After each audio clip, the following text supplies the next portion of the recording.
Buenas tardes a todos.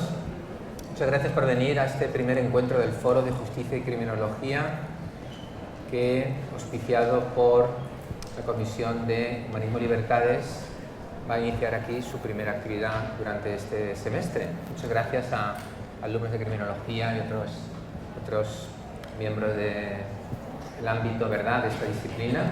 Simplemente voy a dedicar un minuto a presentar a mi amigo y colega Luis Moya, que es profesor titular en la Facultad de Psicología del área de Psicobiología, es compañero mío en Criminología, le profeso una gran admiración, dirige el posgrado en Neurología. Él ha traído unos flyers que repartirá para aquellas personas que están interesadas y bueno, me complace decir que sus libros sobre psicobiología, ¿cómo se llama exactamente? ¿De psicobiología?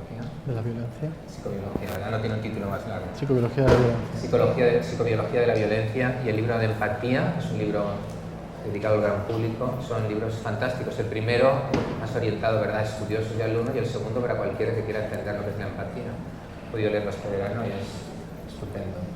Así pues, sin más tardanza, le dejo a Luis.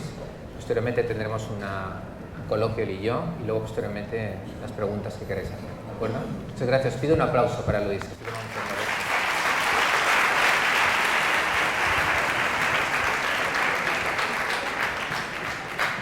Gracias. Bien, buenas tardes.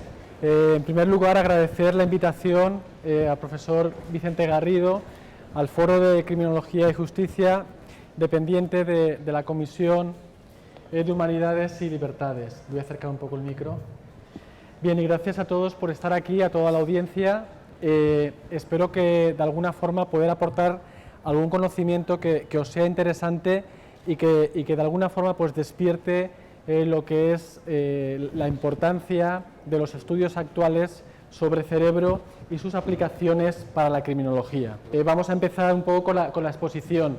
¿Por qué de la investigación en el cerebro? Yo creo que el cerebro actualmente se ha hecho mucha investigación y es básico que empecemos de alguna forma a incluir todo lo que sabemos, todos los conocimientos que tenemos a nivel de investigación para aplicarlos en la práctica, a nivel de justicia, a nivel criminal, a nivel de lo que sería el tratamiento de la violencia. De alguna forma, ¿qué es la neurocriminología? La neurocriminología lo que nos diría es por qué algunas personas, qué hace en el cerebro de algunas personas que se comporten de forma violenta, de forma estable, o que en un momento dado podamos tener explosiones de violencia. Sería aquella disciplina que está relacionada con los factores neurobiológicos relacionados con la expresión de la violencia. Por supuesto, el marco de esta disciplina es un marco amplio e integrador en el que hay distintos factores en interacción. Nunca vamos a hablar de que la biología determina la violencia, ese modelo ya está totalmente en desuso, pero sí hay unos factores que nos predisponen por nuestra biología, por nuestra genética, por nuestras hormonas, neurotransmisores, cerebros, a ser más o menos violentos. Es un poco la idea que os quería ir transmitiendo. Pensad que en los años 70, finales de los 70, se creía que de alguna forma la violencia se relacionaba exclusivamente con las hormonas. ¿Con qué hormona? Con la testosterona. ¿Por qué? Porque en general en todas las sociedades los hombres son más violentos físicamente que las mujeres y se pensaba que debía estar ligado pues a esta sustancia. Se hacían estudios en animales de laboratorio y lo que se hacía era investigación castrando animales, aplicándoles testosterona y viendo cómo aumentaba o disminuía la conducta agresiva. Cuando nos fuimos a estudiar a humanos vimos que este modelo pues, no era tan claro porque no los hombres con mayor nivel de testosterona son siempre los más violentos, entonces algo fallaba. Y dimos el paso a la concepción actual de la neurocriminología, que es una visión de conjunto en la que dice que hay múltiples factores, entre los que tenemos factores neurales, factores hormonales, neurotransmisores, factores moleculares, factores ambientales como sustancia de abuso, maltrato, etcétera. Todo y una interacción va a influir en que aparezca la violencia y a su vez la violencia va a influir en que aparezca este tipo de conducta. ¿Qué sabemos de la contribución de la conducta, de la biología, a la conducta violenta? tenemos información de multitud de estudios, investigaciones. Yo voy a ir dando algunas pinceladas para que veáis de dónde proviene toda esta información. Por ejemplo, hay estudios con lesiones cerebrales. Sabemos que algunas lesiones cerebrales, cuando se producen en estructuras del cerebro como el lóbulo temporal o el lóbulo frontal, pueden producir un incremento o una disminución de la violencia. Entonces, son uno de los datos que tenemos y con los que podemos contar. También sabemos a nivel cerebral que se producen cambios en el electroencefalograma, lo que conocemos como el síndrome de descontrol episódico. Hay personas que pueden tener un brote de explosión de violencia, que es un foco paroxístico ligado fundamentalmente al lóbulo temporal, y pueden tener una rabia, una ira incontrolada. Esto, como se muestra, es con el electroencefalograma, que puede ser un electroencefalograma anómalo, que llamamos, ¿vale? Además de ello, también tenemos otros datos que provienen del sistema nervioso, los medios. ¿Me oís ahora? Sistema nervioso autónomo, ¿vale? Otros datos provienen del sistema nervioso autónomo y lo que dice básicamente es que, bueno, de alguna forma toda nuestra biología a nivel del sistema nervioso simpático y parasimpático está relacionada con lo que sería la violencia. Básicamente nos hemos focalizado en algunas variables como la actividad electrodérmica, la frecuencia cardíaca, y resumiendo mucho los estudios, lo que estamos viendo es que hay una baja actividad de estas medidas en personas violentas y una baja respuesta al estrés cuando se confrontan con situaciones violentas.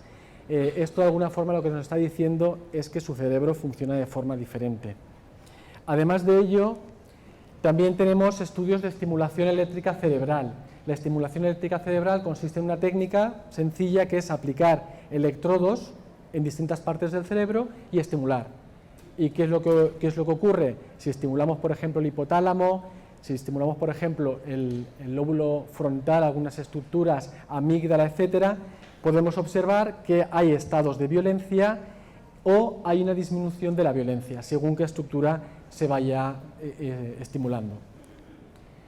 Bien, básicamente sabéis que en el siglo XXI se ha producido un desarrollo importante de las neurociencias, la neuroimagen nos ha permitido estudiar el cerebro humano in vivo. ¿Qué quiere decir esto? Hasta hace poco hacíamos, relativamente, estudios post-mortem, veíamos la concentración de una sustancia en el cerebro, qué ocurría después de la muerte, o tomábamos indicadores indirectos. Actualmente podemos hacer fotografías del cerebro en vivo, en el momento en el que una persona está en el laboratorio o está realizando una actividad. Los estudios de tomografía de emisión de positrones, por ejemplo, fotones simples, junto con otras técnicas, nos han dicho básicamente que hay dos lóbulos fundamentales que están ligados a la violencia, el lóbulo frontal y el lóbulo temporal. Bien, hasta aquí un poco todo lo que tenemos sobre la importancia de distintos sistemas, sistema autónomo y la actividad cerebral. La actividad cerebral, por ejemplo, sabemos que es distinta. Aquí tenemos una imagen, una neuroimagen de lo que sería una persona no violenta, donde vemos una activación, por ejemplo, de lo que sería la corteza prefrontal ante la violencia, y de personas que han cometido asesinato. Si veis, por ejemplo, no hay esa activación o la activación es distinta. Esto además vimos que es distinto cuando estamos hablando de un asesino emocional, que actúa con ira, rabia o falta de control de impulsos, o un asesino más premeditado, como puede ser el caso de una persona con trastorno de la personalidad antisocial o otro tipo de trastorno. Y lo que vemos también es que en los asesinos emocionales, por ejemplo, hay una menor activación de la corteza prefrontal, que sería esta parte de aquí, en comparación con los premeditados. ¿Qué quiere decir esto? Que realmente hay un tipo de asesinatos que van ligados a la rabia, la ira, etcétera, en los que hay un pobre control de impulsos porque viene relacionado con la corteza prefrontal, que es la parte del cerebro que nos permite, de algún modo, controlar los impulsos. El hecho de que estemos en esta sala todos realizando una actividad, que estéis escuchando y que si alguien tiene hambre, por ejemplo, no esté comiendo, es porque vuestro córtex prefrontal le está diciendo al hipotálamo, ahora no es el momento, tenemos la capacidad de controlar. Si esto se desvirtúa, puede aparecer el impulso, que el impulso puede ser el hambre, puede ser el sexo, puede ser la violencia, etc. ¿Vale? Bien, también sabemos que hay una disminución en la sustancia gris, que serían pues, la masa que conforma el cerebro y que nos permite regular el comportamiento, en voluntarios con trastornos de la personalidad. Y además hay diferencias en la neuroquímica. Por ejemplo, vemos que hay alteraciones en algunas estructuras, en algunas sustancias. Hasta hace poco se pensaba que una sustancia estaba relacionada con un comportamiento concreto. Entonces se decía, la serotonina es la responsable de la depresión o de la violencia, la dopamina de la esquizofrenia. Actualmente sabemos que todas estas sustancias interactúan entre sí y con un complejo sistema neural que lo que hace es que se precipita el comportamiento. Entonces, para que os hagáis una idea, aunque sea de forma sencilla y pasándolo por encima, fijaos que la serotonina es el neurotransmisor más implicado con la violencia, pero tendríamos, por ejemplo, la importancia del GABA, el óxido nítrico, la dopamina, la adrenalina, la acetilcolina, glutamato. Es decir, estamos viendo que hay muchas sustancias que están relacionadas con la violencia. Con lo cual, digamos que el tema es mucho más complejo de lo que se pensaba hasta ahora. Diferencias en hormonas. Los estudios un poco hablan de la relación de la testosterona con la violencia. No es una relación causal, pero sí que hay una correlación. Por lo general, hombres en la adolescencia, donde el nivel de testosterona es más alto, pueden infligir más o tener más conductas violentas. Es una relación débil en el sentido de que no se produce siempre y hay resultados inconsistentes. Por ejemplo, uno de los marcadores que estamos empleando nosotros es la ratio entre la testosterona y la cortisol para calcular el índice o lo que sería de alguna forma un marcador que calcula el riesgo de lo que sería la violencia contra la pareja, en las relaciones de pareja, la violencia contra la mujer, porque es un marcador que te puede dar, digamos, un indicio de que esa persona puede estar más predispuesta. Nunca es un determinismo, pero se puede empezar a utilizar. También hay diferencias en los genes. Por ejemplo, sabemos que hay mutaciones genéticas, como el síndrome de Brunner, que es una mutación del gen MAO-A. El MAO-A está ligado a la serotonina, es una enzima que lo que hace es degradar la serotonina. La serotonina la podemos tomar en la dieta, como sabéis, es una sustancia interna, un neurotransmisor interno, y sabemos que en estas familias aparece, además de retraso mental, conductas violentas, conductas criminales, falta de control de impulsos, etc. Con lo cual, los genes también están implicados en la violencia. Y en la genética actual estamos ya con genética molecular. Lo que estamos viendo es que hay marcadores de neurotransmisores que están regulando la conducta violenta, pero además de ello es fundamental el ambiente. Por ejemplo, hemos visto que personas que nacen con un alelo corto de un gen determinado, si han sufrido maltrato infantil, desarrollan la conducta violenta. Si no han sufrido maltrato infantil, no tienen por qué desarrollarlo. Con lo cual, la genética actual lo que nos está diciendo es que hay una interacción de factores. Se nace con una predisposición, pero el ambiente va a marcar en gran medida que desarrolles o no la conducta violenta. Bien, y es un poco, os he hecho un rápido resumen de los conocimientos. Podríamos hablar más, el sistema inmune, otras sustancias, pero ¿qué es lo que aporta, de alguna forma, todo este conocimiento? ¿Qué es lo que nos aporta o cómo se puede emplear en la neurocriminología? ¿Podríamos aplicarlo a diagnosticar, a intervenir, a prevenir?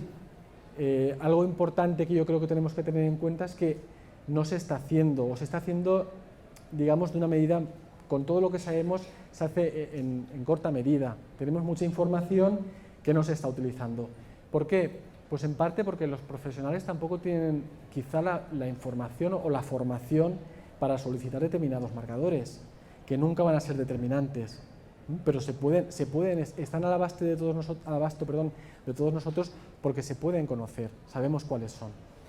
Algunos casos, por ejemplo, en diagnóstico, os voy a contar pues rápidamente algunas pinceladas. Por ejemplo, el caso del maestro Shaolin, que bueno, no sé si lo habéis oído, que es un caso que mantenía orgías de dominación y sangre en su gimnasio de Bilbao, ¿vale? Entonces, si analizas la historia clínica, en 2008, pues él empezó a tener conductas anómalas en las que sentía que el cerebro se le dormía, que iba más lento. Se le llegó a diagnosticar un tumor y está en tratamiento por ese tumor cerebral. Por lo tanto, importante, un tumor puede ser un factor de predisposición. ¿Todas las personas con tumores van a ser extremadamente violentas? No, no. Pero en algunas personas con una personalidad violenta y con otras características, el tumor puede precipitar que aparezca. Bien, los tumores que más se han relacionado con la violencia son los que aparecen en el lóbulo frontal, temporal, el hipotálamo, el córtex cingulado, etc.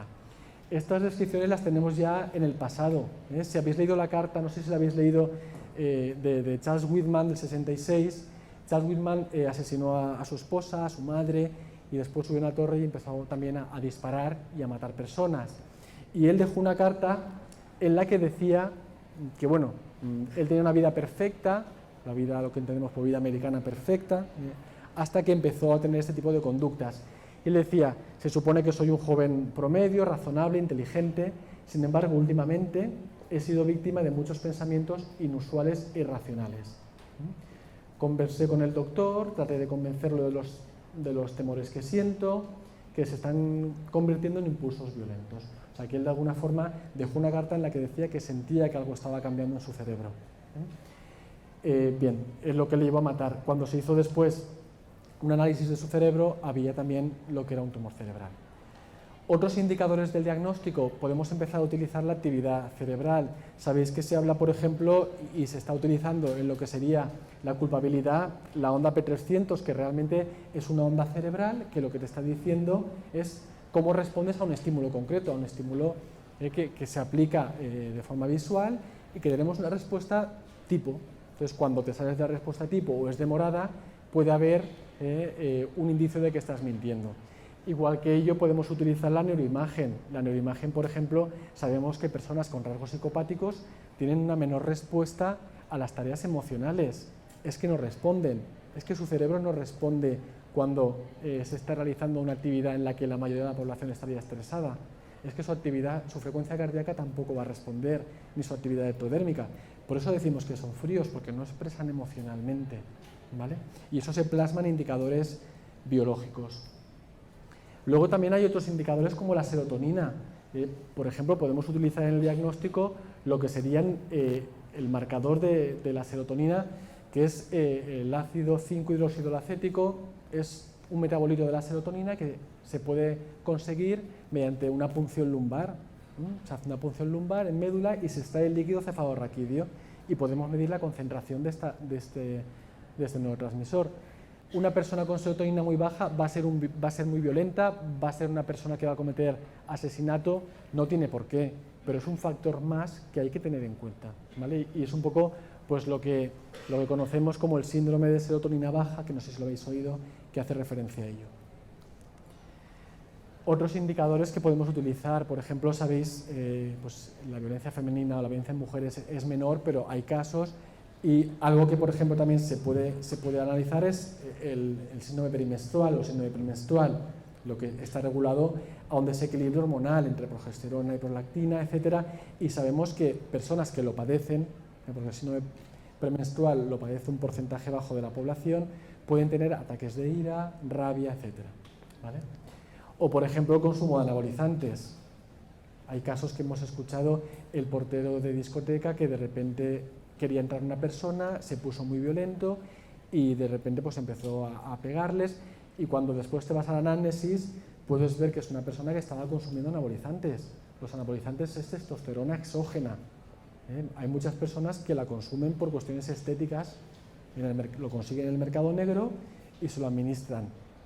Una persona que consume anabolizantes va a ser más violenta, no siempre.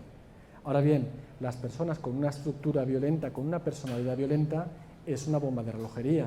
Entonces, es otro de los factores que se puede contemplar. Y luego los genes, por ejemplo, pues el caso de Stephen Anthony Mobley, que fue ejecutado mediante inyección letal, y él dijo que había nacido para matar. Se hizo un estudio de su genética y se vio que tenía marcadores genéticos que estaban relacionados con la violencia. Entonces, el diagnóstico nos puede ayudar. En la intervención, la neurocriminología nos puede ayudar a intervenir. Por supuesto que nos puede ayudar de distintas facetas. Todo lo que son los programas psicoterapéuticos, pues los profesionales de la psicología, de la salud, de la psiquiatría, se pueden aplicar intervenciones, sean individuales, grupales, que en muchos casos permiten el control y el cambio de la violencia. Lo que estamos haciendo actualmente, por ejemplo, nosotros en la facultad, es analizar los cambios biológicos que se producen antes y después de las intervenciones. Tenemos todo un abanico terapéutico que nos permite llegar a avanzar en muchos temas. Tenemos también falta de tratamiento para algunos temas, como el de la psicopatía, pero cada vez pues, se va avanzando en muchos temas relacionados con la violencia. A nivel de fármacos, no existe el fármaco antiagresivo, no se ha llegado a crear. Se hicieron estudios, se hablaba de los serenoides y hubo una época que parecía que iba a ser el boom y que íbamos a controlar la violencia. Lo que hacían esos fármacos era actuar sobre dos receptores específicos de la serotonina. Funciona en animales, pero cuando se dio el paso a humanos se vio que no funcionaba. ¿Por qué? Porque tenemos muchos tipos de violencia. La violencia, como sabéis, no es un concepto unitario, sino que hay tipos de violencia y lo que hacemos es utilizar fármacos, en algunos casos, en función de a qué va ligada la violencia. Desde lo que son los neurolépticos, el litio, se pueden utilizar antidepresivos, como por ejemplo la fluoxetina. La fluoxetina es el Prozac, el conocido Prozac, es un inhibidor selectivo de la recaptación de la serotonina y básicamente lo que se ha visto es que el fármaco va a aumentar la actividad de la corteza prefrontal orbital y va a disminuir la violencia. Entonces se ha hecho en personas con trastorno de la personalidad y se ha visto que tiene un efecto positivo sobre la violencia. En este caso en concreto, cuando tengamos trastorno de la personalidad, podemos utilizarlo. Trastornos de la personalidad que cursan con falta de empatía y aparece la violencia, yo creo que los conocéis. El antisocial, por ejemplo, el narcisista, el límite, etc. Luego el control hormonal. El control hormonal, bueno, pues se está hablando mucho, en Cataluña se puede utilizar lo que llamamos la castración química. No nos planteamos, en Europa no nos planteamos una castración, lo que sería quirúrgica. En Estados Unidos, algunos estados la contemplan en su legislación. La castración química consiste en la administración hormonal. Administramos antiandrógenos que lo que hacen es bloquear el impulso sexual. Siempre se utiliza cuando es de forma voluntaria y cuando va acompañada de psicoterapia. La castración química puede tener un resultado positivo, es como una contención. Ahora bien, hay que saber cuándo emplearla. Cuando estamos hablando de actos, por ejemplo, sexuales ligados a la violencia y a la dominancia, ahí no tiene tanta utilidad como cuando queremos controlar el impulso sexual. Porque, por ejemplo, en Estados Unidos ocurría que se aplicaba la castración química a violadores que se ensañaban con las víctimas y después estaban más frustrados. Sin embargo, personas que padecen pedofilia y que no se sienten culpables y no quieren cometer actos violentos, pero su objeto de deseo van a ser los menores, ahí si ellos quieren aplicar o quieren de alguna forma que se les pueda disminuir la inhibición, la libido o el deseo sexual, se puede utilizar siempre de forma controlada. Luego la psicocirugía no la empleamos en pocas ocasiones, pero cuando hay casos de extrema violencia, sabemos que cuando se practica una amigdalectomía bilateral, que quiere decir una lesión en la amígdala en los dos hemisferios, se produce una disminución de la violencia y puede ser útil para algunos casos en los que no funciona o no ha sido efectiva, la farmacología, las terapias, y es una persona extremadamente violenta. Y bueno, de alguna forma la contribución también a la prevención, que yo creo que es algo que interesa mucho al foro y en lo que podemos hacer muchísimo. En la prevención, sabéis que la violencia es un problema de salud pública, es un problema que nos atañe a todos, y bueno, hemos empezado, por ejemplo, pues a ver hasta qué punto nos pueden ir afectando algunas variables que se podían prevenir. Por ejemplo, una viñeta que os pongo: veo muerte y dolor y no me afecta. ¿Emitirán con anestesia? Se han hecho estudios actuales en los que se ha visto que el circuito que de alguna forma actúa inhibiendo la violencia está alterado cuando se exponen muchos vídeos violentos. Hay una exposición, si lo pensáis, estamos continuamente viendo violencia en televisión. Entonces, hay una exposición incrementada a esta conducta que hace que nuestro cerebro pues no tenga ese control inhibitorio o de alguna forma que no nos afecte tanto. Es uno de los cambios que se ha producido. Luego, toda la prevención en el tema del maltrato infantil. El maltrato infantil va a producir cambios en el cerebro, va a producir cambios y secuelas fundamentales para el desarrollo del cerebro. Hasta hace poco se pensaba que el maltrato era una especie de aprendizaje vicario, es decir, tú habías sufrido maltrato y por eso luego eras un maltratador, porque aprendías el modelo.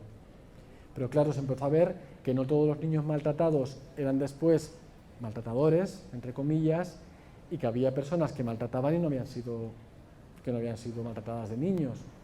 Entonces, algo más había. Se dio el salto y se empezó a hablar del cerebro, y sabéis que se hablaba de lo que era la hipótesis del zarandeo. Se decía, bueno, si no os la cuento, que de los golpes que se daban al niño, al menor, había una desconexión entre la corteza prefrontal, que regula el impulso violento, y la violencia que viene de la amígdala. Pero claro, esto pues se quedaba un poco, de alguna forma, como muy superficial en la explicación, porque además te planteas, y siempre dan los golpes de la misma forma que se llegan a lesionar las mismas estructuras. Entonces, se ha dado un salto en la neurobiología, y lo que se ha visto actualmente es que el estrés del maltrato lo que hace es que haya un cambio en el cerebro a todos los niveles. O sea, los niños y niñas que han sido maltratados, o bien abusados física o sexualmente, o han sufrido negligencia, van a tienen un estrés tan fuerte en su cerebro que hace que se desarrolle de forma anómala. ¿Y qué estructuras del cerebro se ven afectadas? Las mismas que después vemos en adultos que regulan la violencia. Es decir, que de alguna forma lo que estamos viendo es que hay un ciclo. La infancia, las víctimas en la infancia de la violencia tienen mayor predisposición a ser maltratadores en la edad adulta. Hay factores que lo regulan, por ejemplo, el ser hombre o ser mujer, porque los cerebros son distintos. Entonces, generalmente los hombres maltratados serán futuros maltratadores y las mujeres padecerán más psicopatologías. Los hombres tendrán con mayor frecuencia el trastorno antisocial y las mujeres el límite. Y luego dependerá del tipo de maltrato, que sea abuso físico-sexual o que sea abandono. Bien, entonces la prevención que se puede hacer a este nivel yo creo que sería fundamental para incidir en lo que serían marcadores ya en niños de lo que sería un posible cerebro que puede estar afectado por la exposición al maltrato y el desarrollo futuro de la violencia.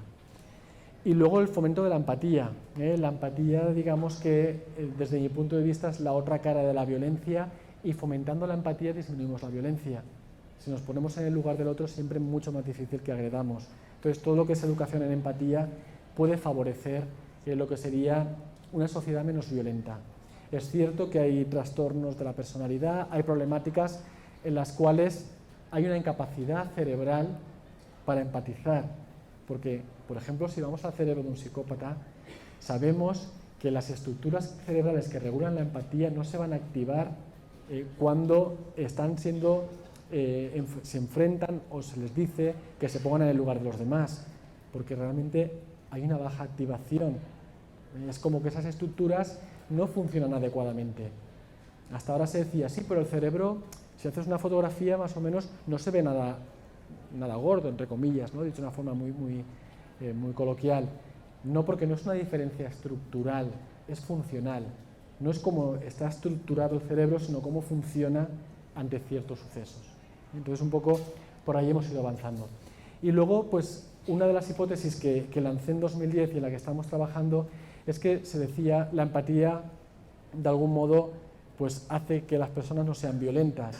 Se sabía a nivel conductual, pero pues nos pusimos a analizar las bases neurales o neuronales que regulan la empatía.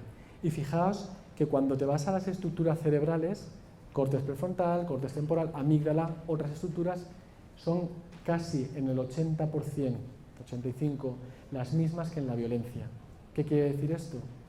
Que las mismas estructuras cerebrales pueden hacer o pueden estar controlando que seamos violentos con una persona, violentos con unas personas, o que nos pongamos en su lugar.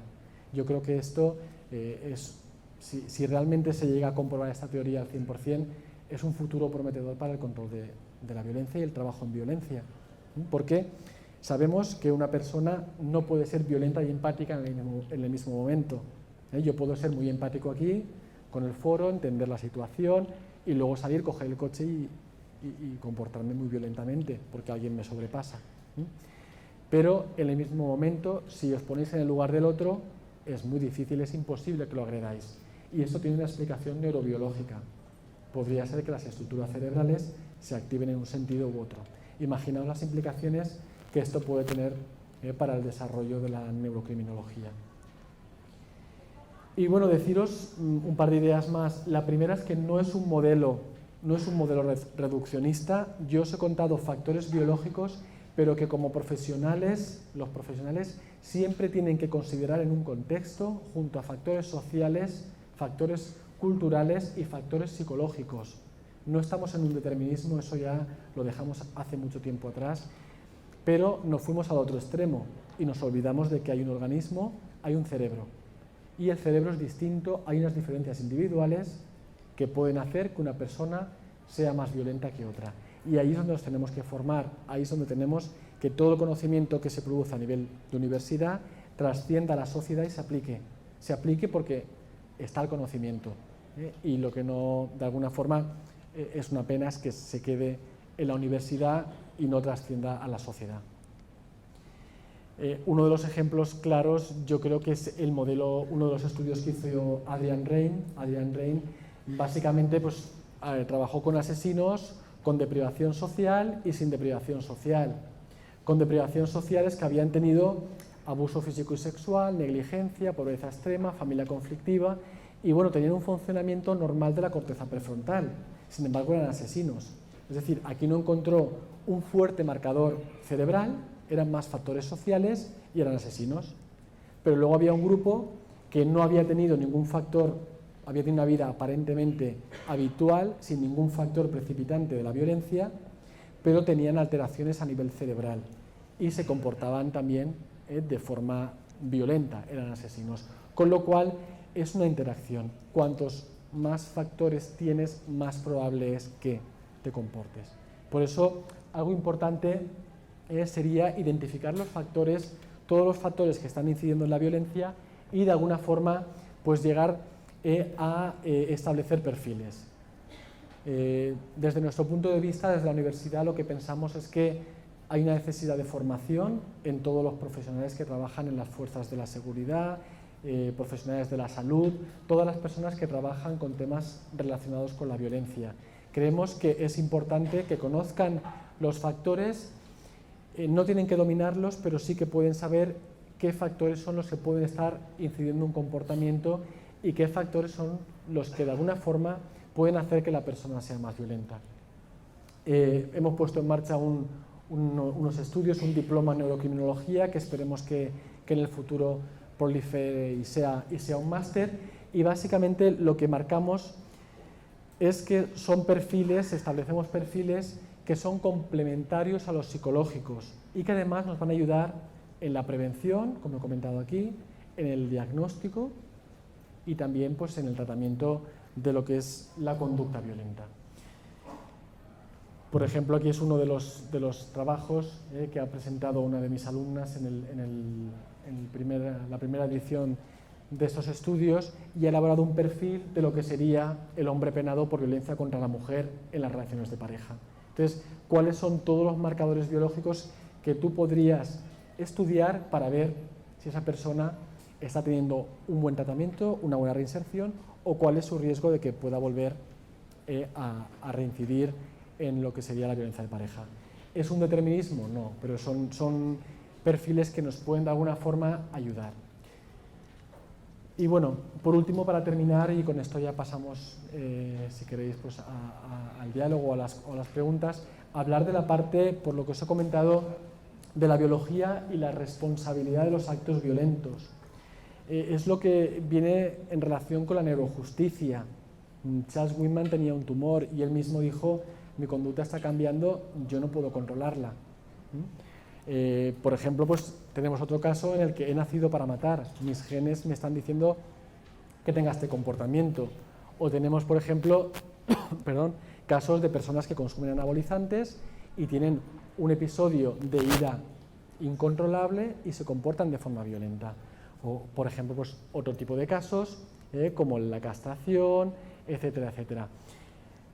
Desde luego no hablamos de culpabilidad, pero responsabilidad.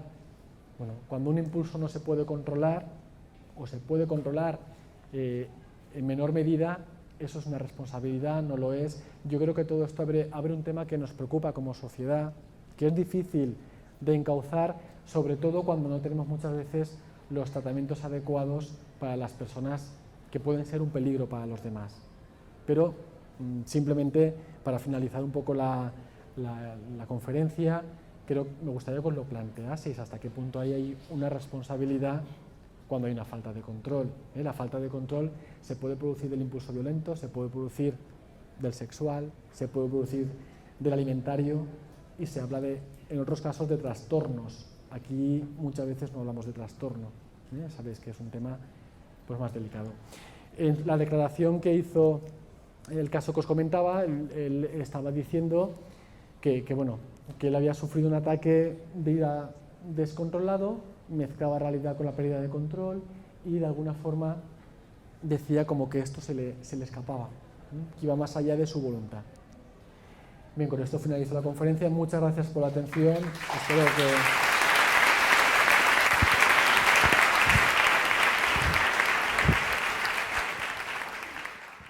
Yo siempre me pregunto, ¿realmente sabemos lo que sucede en el cerebro? Es decir, cuando vemos que efectivamente la zona está más o menos caliente, ¿no?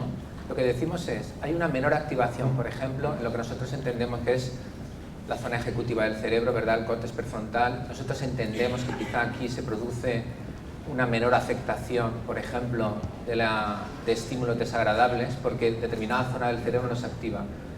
Pero realmente el hecho de que no se active o se active más o menos significa que sabemos realmente qué es lo que está procesando exactamente el cerebro.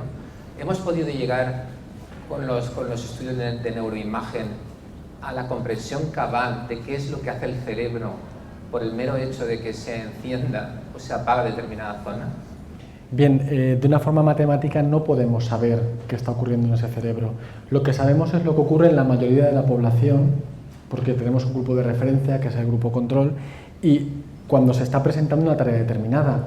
Entonces, sabemos cómo funciona un cerebro cuando, por ejemplo, está sometido a un estrés muy fuerte o una conducta en la que aparece violencia. Y después vemos que hay una parte del cerebro que se llama el córtex prefrontal, que es la que regula la aparición del impulso violento y el control de impulsos, que no se está activando, no se está activando en una serie de personas con unas características determinadas. ¿Por qué no se está activando? Porque el riego sanguíneo o el metabolismo de la glucosa es menor. Entonces, realmente, ¿qué está pensando, qué está ocurriendo a nivel cognitivo? En la persona no lo sabemos, pero tenemos el correlato biológico, que muchas veces es muy, muy interesante y muy importante porque el pensamiento hoy por hoy no somos capaces de leerlo. Exacto, es que yo creo que esto es muy importante, ¿no? Porque muchas veces, no es tu caso, ¿verdad? Pero cuando he ido a algunas conferencias parece que te están diciendo, ¿no? Y ahora sabemos, por fin, lo que está pensando el sujeto, pero realmente no es así. Yo no lo creo. Yo creo que es un indicador indirecto como otro. Exacto. Para mí es eso. También mi formación, yo soy psicólogo de base y yo entiendo que los factores psicológicos son fundamentales. La biología nos puede ayudar, pero por supuesto desde una consideración en interacción con muchos otros factores sociales, como he comentado, psicológicos, con lo cual sería un indicador más. No creo que sea la panacea la neuroimagen, porque además a veces es imprecisa, a veces se interpreta. Cuando tú coges una neuroimagen, haces una interpretación también.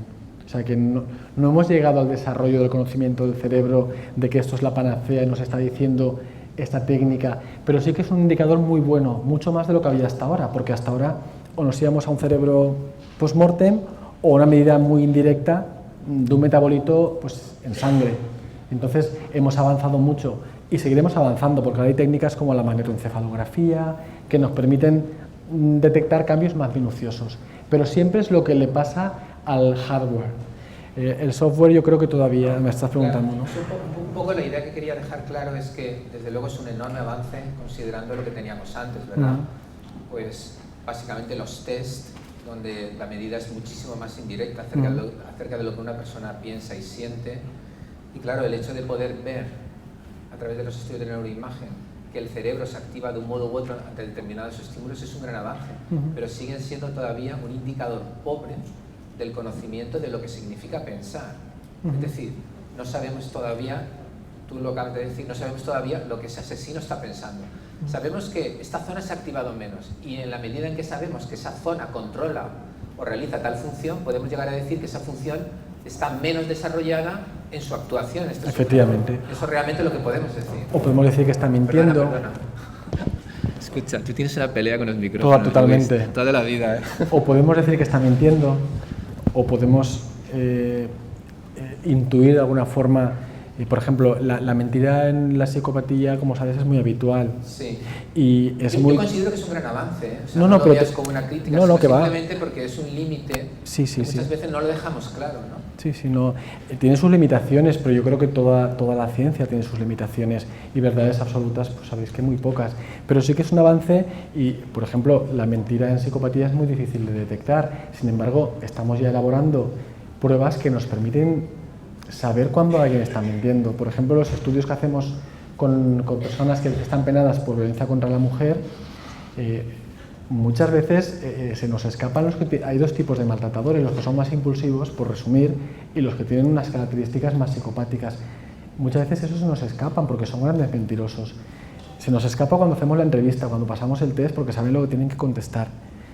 A veces puedes pillar algo en la mirada porque la desvían, etc., pero sigue habiendo una falta a nivel psicológico de detección. Sin embargo, estamos ya aplicando pruebas de cambios musculares, por ejemplo, o la onda P300, como os hemos comentado anteriormente, o por ejemplo lo que es la actividad cerebral, respuesta cardíaca, que nos permiten intuir que hay algo que está haciendo que ellos están mintiendo. Entonces yo creo que es un avance importante. Lo que dice el profesor Garrido, pues yo estoy de acuerdo, no es la panacea ni es el descubrimiento, digamos, de lo que es la matemática, ¿no? Pero es un factor más y yo entiendo que los profesionales que trabajan con violencia y con criminología, al menos tener unas nociones básicas es importante, ¿eh? Porque va a ayudar mucho en todo ese tipo de trabajos. ¿Te parece, Luis? Vamos a distinguir ahora dos grandes ámbitos, la prevención y luego la actuación de la justicia, ¿no? Porque el título de tu charla era implicaciones, ¿verdad?, para la justicia penal. Para ir a un nivel más bajo, si tú estuvieras ahora en una tertulia con jueces, que aquí hay varios, por cierto, y ellos te preguntarán, a ver, Luis, yo como juez, ¿qué tendría que tener en cuenta por encima de todo, o de una manera más destacada, de los aspectos biológicos, a la hora de considerar si un determinado delito que ha cometido, un asesinato o una violación, puede haberse influido o no por sus características biológicas? Si te hicieran esa pregunta, ¿tú qué contestarías? Yo iría al caso individual, lo primero porque... ¿Te mojarías? No dirías tal factor. Sí que buscaría factores, pero necesitaría tener un análisis del caso individual. No, pero mi pregunta es, en base a la investigación actual, sí, tú simplemente a un nivel teórico... ¿marcadores? A un nivel teórico, si te preguntara, yo como juez, si tuviera que tomar en consideración la biología de este individuo en un sentido abstracto, sí, ¿qué es lo que me dice la neurocriminología o la psicobiología que debería mirar quizá por encima de todo, porque es lo que más influencia lo que es el desarrollo de la violencia? Pues yo haría un screening de muchos marcadores, no me quedaría en uno, por supuesto, ¿De qué significa pero por ejemplo, marcadores? pues analizaría lo que sería niveles hormonales, por ejemplo, testosterona y cortisol, miraría también actividad cerebral si es viable hacerla, funcionamiento del sistema nervioso autónomo, también mediría serotonina y otros neurotransmisores para ver si hay una alteración en la regulación. Es decir, que no habría realmente tú no dirías por encima de todo, mira, esto es la combinación de... No, porque como he explicado en el modelo es una interacción de factores,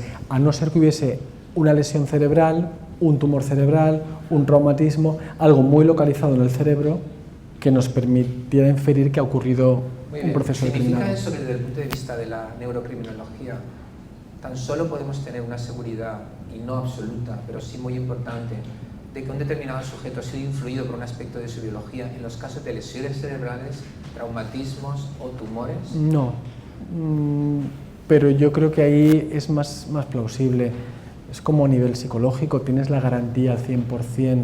No es de luego la garantía, pero sí podemos tener quizá la mayor certeza en estos casos que he mencionado y que tú has mencionado anteriormente, de traumatismos o tumores? Ahí sí, pero por ejemplo a nivel genético, hay genes, marcadores genéticos que ya sabemos que están muy relacionados con la violencia. Ahora bien, como he comentado, nosotros funcionamos de acuerdo al ambiente. Entonces, cuando tenemos un alelo, un marcador para una conducta, depende del ambiente para que aparezca o no. Esto ocurre en muchos otros trastornos mentales, enfermedades, y ocurre en la violencia. Naces con la predisposición, pero a lo mejor, según en qué familia crezcas y con qué ambiente, no tienes por qué desarrollar este componente. Entonces, yo sí que creo que hay unos marcadores que nos dan una idea importante de hasta qué punto esa persona tiene mayor predisposición que otra a ser violenta. Ajá. ¿Y eso qué implicación práctica podría tener en un juicio? Es decir, ¿de qué manera un abogado, por ejemplo, imagínate que un abogado te encarga un perfil biocriminológico de un sujeto, ¿cómo podría utilizar un abogado que sabe su oficio, ¿verdad?, frente a un juzgado para, de alguna manera, convencerles de que, en cierto sentido, puesto que eso es lo que pretende el abogado, su grado de responsabilidad es menor? Tendría que decir, tiene unos niveles muy bajos de serotonina, ha presentado un ambiente que ha influido en su desarrollo de alguna manera cognitivo, etcétera, etcétera. Claro. ¿Tendría que presentar quizás esa acumulación? Yo creo que sí, yo creo que lo presentaría como un factor más. De alguna forma podrías presentarlo como un indicador más de que es una persona que tiene mayor predisposición a la violencia, nunca con un determinismo. Es una persona extremadamente violenta porque tiene un nivel alto de testosterona. No, pero a lo mejor es una persona con una personalidad ya en la infancia que ha tenido ciertas conductas disruptivas y además está consumiendo anabolizantes, por ejemplo, y eso puede haber precipitado que haya un bajo control del comportamiento. Yo tampoco me atrevo a decir hasta qué punto podemos hablar, no de culpabilidad, sino de responsabilidad. Yo creo que también entra aquí la moralidad y la neojusticia. Muy bien, imagínate que yo soy el fiscal, ¿de acuerdo? Y tú eres el experto que estás diciendo esto de un sujeto determinado. Si yo te preguntara, muy bien, todo eso que usted me cuenta está fenomenal, pero ¿este sujeto pudo haber evitado hacer ese hecho? Es decir, ¿pudo haber evitado haber matado a esa persona? ¿Tenía la posibilidad de haber dicho no a esa conducta y haber dejado a esa persona viva? Yo creo que dependerá del caso. Una persona con un trastorno, por ejemplo, de control de impulsos a otro nivel, que come compulsivamente, puede evitarlo. Si es un trastorno, no. Si no lo es, sí. Una persona que tiene una falta de control de impulso sexual, lo puede llegar a controlar. Yo creo que depende del caso individual. Es difícil de responder esa pregunta con una afirmación sí o no. ¿Sería correcto decir que quizá la justicia utiliza unos criterios y una forma de ver las cosas que es difícilmente encajable con lo que es la sutileza o los aspectos quizá más probabilísticos, porque es una ciencia como la psicología o la neurocriminología, etcétera? Es decir, quizá no estamos actuando de un modo artificial cuando queremos encajar en una realidad nítida y definida en categorías, que básicamente es lo que pretende la justicia, porque al fin y al cabo la justicia lo que quiere saber es, ¿pudo haberlo evitado? ¿Pudo haber actuado de otra manera? Y claro, el concepto de en cada caso o en cierto sentido probablemente es difícil de encajarlo. Claro. Se podrían crear unos perfiles generales, pero después habría que aplicar el perfil a cada caso. Yo es como lo veo. O sea, me cuesta mucho ver un determinismo. Yo creo que la justicia también quiere proteger a la sociedad y hay personas que realmente aunque viésemos que es el tema de la responsabilidad, no se sabe qué hacer con ellas porque además después no responden a los tratamientos. Entonces, yo creo que también entra esto. Es decir, piensa en todo lo que ocurre con la conducta antisocial, con los psicópatas que no responden a las terapias psicológicas, que no hay fármacos y que si además está libre, aunque no sea responsable, entre comillas, va a volver a delinquir y sabemos cómo, si por ejemplo es un asesino. Entonces, yo creo que lo primero que mira la justicia es el bienestar de la población, pero yo estoy planteando otro tema, salvando todas las diferencias, si no me malentendáis. Hace 100 años, ¿cómo se trataba la esquizofrenia? Y hoy por hoy sabemos que es una enfermedad. Yo creo que algunos casos de conducta violenta, no todos, están relacionados con una alteración que tiene mucho que ver con la biología. Es lo que quiero plantear. Y dentro de las instituciones penitenciarias, ¿qué utilidad específicamente, porque el público, sé que hay algunas personas que trabajan en ese ámbito, qué utilidad podría tener el estudio de los marcadores biológicos de la violencia? Yo creo que un poco lo que he planteado en la conferencia. Yo creo que se puede extender desde la prevención, porque sobre todo cuando tenemos personas, por ejemplo, en menores que han delinquido, podemos ver cuál sería, calcular de algún modo el riesgo de reincidencia, por ejemplo, tratar de prevenir que en la vida adulta sean personas agresivas con terapias que produzcan cambios en los marcadores. Luego también pues, en todo lo que sería el tema de la intervención, como he comentado, o en el diagnóstico. El diagnóstico es fundamental, hacer un buen diagnóstico para después que tenga un tratamiento adecuado. ¿Sería correcto decir eso? ¿Que el mejor modo de intervenir biológicamente sería a través de un ambiente? Claro, eso sí lo haces en menores, ¿no? Todo lo que sería prevención, por supuesto, pero claro, es algo que el maltrato de alguna forma ocurre y a veces no lo podemos prevenir porque ocurre dentro del seno de la familia. El abuso sexual más frecuente sabéis que es de los padres hacia los hijos y eso muchas veces es muy difícil de que no ocurra, ¿no? Entonces, bueno, yo creo que es adecuado que haya una interacción, es fundamental que todos esos factores estén controlados, siempre y cuando que se pueda. Por supuesto, la mejor prevención es que todas las paredes sean adecuadas, pero a veces, pues, por el tipo de sociedad eso no es posible. Si estamos ya con la persona adulta, yo creo que la intervención pues, ya sería otra, ver esos marcadores, si los podemos cambiar o no con las terapias y calcular cuál sería el riesgo de que esta persona pues, pueda reincidir, etc. Muy bien, pero para incidir más en este aspecto, ¿cuál es el gran mensaje que puede dar la ciencia que tú desarrollas o la especialidad que tú desarrollas en un sentido preventivo amplio? Ya hemos visto que lo has sugerido, ¿verdad?, cuestiones de diagnóstico ya en sujetos que muestran características violentas en lo que es la neurojusticia, pero imagínate que tú tienes delante políticos, ¿verdad?, políticos con deseos de hacer cosas aunque no se vean los resultados dentro de muchos años, en definitiva ciencia ficción, ¿verdad? Sí. Pero imaginemos que esto ocurre. Te preguntaron, muy bien, nosotros como políticos y que tenemos responsabilidades sobre las actividades sociales de nuestros ciudadanos, ¿qué podríamos hacer para utilizar los conocimientos de tu ciencia en la prevención? ¿Tú qué les podrías recomendar? Prevención, yo creo que hoy por hoy la mejor prevención es la educación y dentro de la educación en empatía.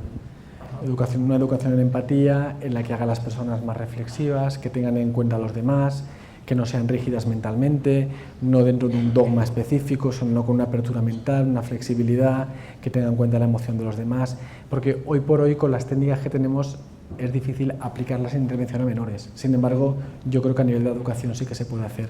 Yo intervendría educación en empatía y después que hasta los educadores y los profesionales de la educación, si tuviesen los conocimientos básicos para detectar menores con problemáticas específicas relacionadas con la violencia, podrían ya de alguna forma detectar, diagnosticar e intervenir cuanto antes.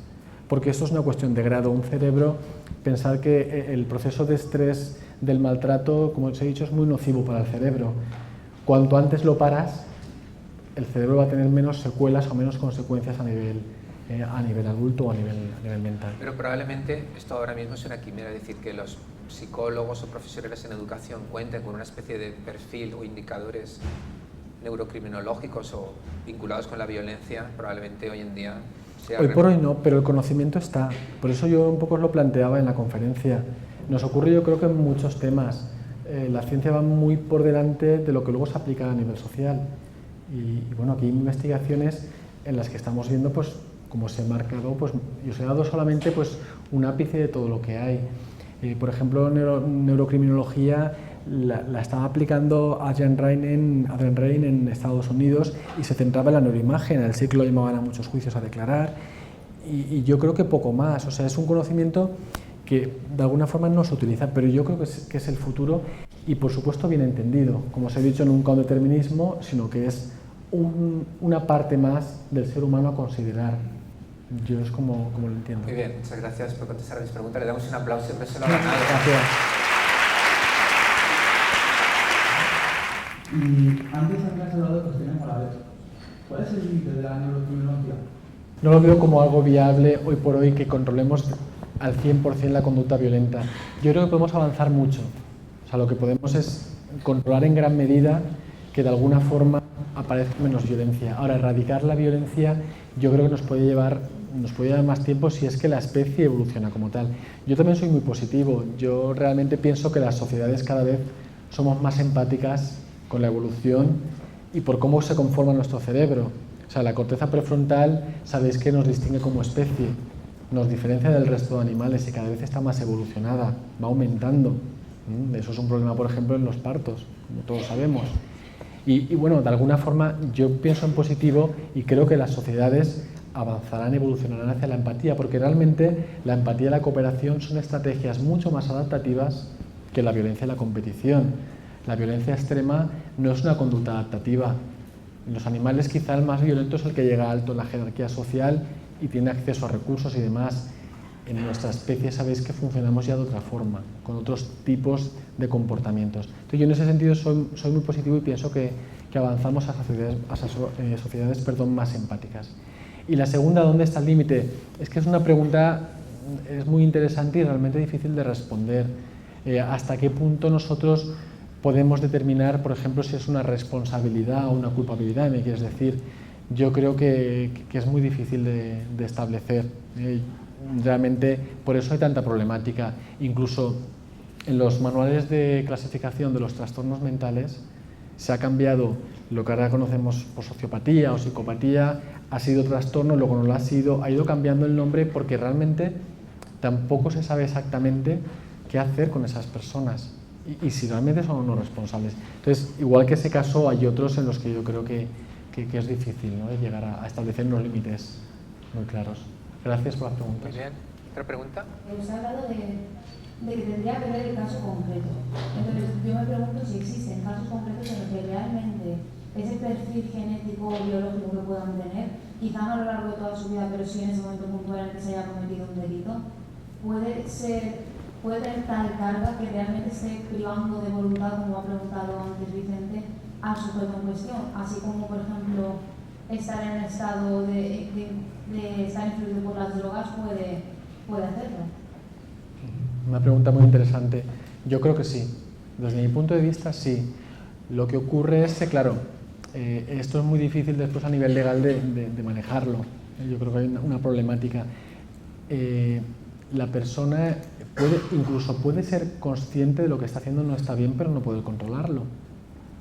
Es que quiero decir, si lo lleváis a otro tipo de conductas os podéis poner en la situación, no penséis en la violencia. Podéis estar haciendo cosas por un impulso o un deseo muy fuerte que luego no queréis haber hecho. Entonces, desde mi punto de vista, sí. Sí que hay casos en los que el marcador puede ser muy fuerte y puede hacer que aparezca ese comportamiento. Ahora bien, afortunadamente en la mayoría de casos es una mezcla entre factores biológicos y sociales y psicológicos. Por eso hay mayor control o hay una mayor esperanza de que en el futuro haya un control de esas conductas, porque si no sería un determinismo. Sería, yo nazco así, voy a empezar aquí a matar gente, como el caso que os he puesto genético. Y yo creo que la gran mayoría de casos no son así, pero hay algunos que el componente biológico es muy fuerte. Ocurre en familias que la misma educación a los dos hijos y de repente hay uno que en una edad determinada comienza a interesarse, por ejemplo, por los grupos neonazis, por deciros un grupo violento como hay muchos. Y empieza con toda la ideología, etcétera, y los padres te dicen, no entiendo por qué, porque es que lo he educado igual. Ahí yo pediría un perfil neurocriminológico, por ejemplo, directamente. Porque muchas veces, cuando tú quieres satisfacer un impulso, buscas la forma de canalizarlo. Como puede ser ahí, como puede ser hinchado un equipo de fútbol, cualquier grupo que a lo mejor pues sea muy, muy radical. Hola, buenas tardes. Buenas tardes. Vicente o el señor Garrido y usted mismo se han referido a la perspectiva de la aplicación de todas estas nuevas conocimientos a la Administración de Justicia, en el periodo focal. Pero claro, cuando tratamos de aplicar todos estos conocimientos nuevos a un caso concreto, nos encontramos con cuál es el fundamento científico objetivo que nos permitiría considerar que todos esos conocimientos adquiridos son de directa aplicación para resolver un caso concreto que está sometido al conocimiento de los tribunales. Es decir, ¿existe algún tipo de organismo internacional o algún tipo de tratado científico mundialmente aceptado o aceptado por una gran generalidad de personas que pueda valer de soporte serio, objetivo, para que todos esos conocimientos luego puedan ser aplicados como premisa mayor en un caso concreto? Es decir, porque claro, que si no tenemos esos conocimientos, Llega un momento en que no sabemos a qué atenernos y porque lo diga un profesor o porque lo digan dos profesores, eso en sí mismo no parece que sea suficiente para podernos basar a resolver un caso concreto en esas manifestaciones concretas, ¿no? en esos presupuestos científicos concretos. Entonces, lo que sí que me gustaría saber es si hay algún organismo internacional, algún tratado o algún conocimiento que nos dé seguridad a la hora de aplicarlo en un caso concreto, en un caso sobre todo de Gracias. Una pregunta súper interesante. Actualmente no existe un organismo como tal que esté diciendo utilicemos estos marcadores en lo que es, por ejemplo, pues, en justicia. Lo que se hace es pedir a algunos profesionales que den cuáles serían los marcadores que se pueden emplear. Desde mi punto de vista, algo que nos puede servir a todos como indicador fehaciente es las investigaciones que se hacen y dónde se han publicado. O sea, en las revistas que se han publicado y de dónde tenemos los datos. Muchas veces oímos noticias e información que no sabemos de dónde proviene. No es lo que yo diga como profesor, es de dónde la fuente de la cual procede la información que yo os he presentado aquí. Todos son publicaciones científicas de alto impacto que están realizadas con investigaciones comprobadas, de laboratorio, etc.